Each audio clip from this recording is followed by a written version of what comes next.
Mga ka-showbiz, mapapanood na ang Dirty Linen simula sa January 23 sa Kapamilya Channel, Kapamilya Online Live, Jeepney TV, A to Z at TV5.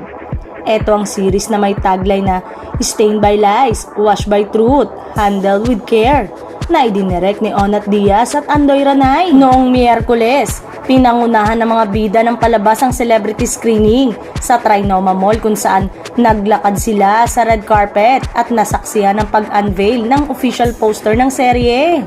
Nangunguna sa mga miyembro ng cast sina Janine Gutierrez, Sanjo Marudo, at ang bagong tambalang magka-love team na sina Francine Diaz at Seth Fedelin.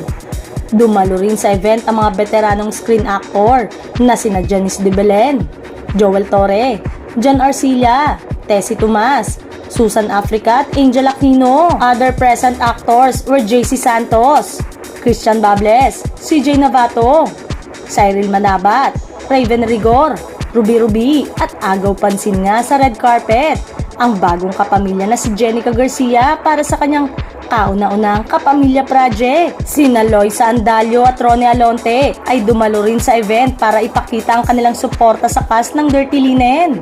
Samantalang, hindi naman ito ang unang teleserye ni Jenica sa ABS-CBN. Lumabas siya sa ilang episode ng Wildflower noong 2017 at sa Nangumiti ang Langit noong 2019. Say ni Jenica, sobra yung kaba. Meron akong nararamdaman sa puso kong may kailangan akong patunayan.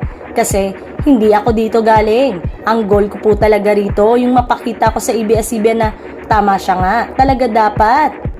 Pakiramdam nga ng aktres na si Jenica Garcia ay meron siyang isang bagay na dapat patunayan habang naghahanda siya para sa kanyang unang pagbibida sa isang teleserye ng ABS-CBN, ang Dirty Linen, na itinuturo na hindi siya isang homegrown talent ng kumpanya.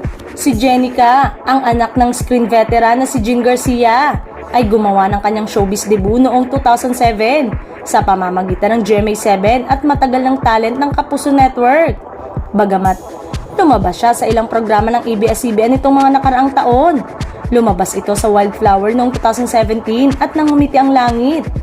Nagkaroon ito ng limitado sa espesyal na partisipasyon na sumasaklaw lamang sa ilang yugto. Ang Dirty Linen ay minarkahan para sa kanyang unang ganap na casting sa isang kapamilya series. Inamin na sabik si Garcia sa inaasang pagbibida sa unang pagkakataon sa isang teleserye ng ABS-CBN. Sinabing umaasa siyang mapatunayang karapat-dapat siyang mapili para sa kanyang papel. Sobre yung kaba, ani ng aktres. Ang goal ko po talaga dito, yung mapakita ko sa ABS-CBN na tama siya nga dapat talaga. Dagdag pa ng aktres.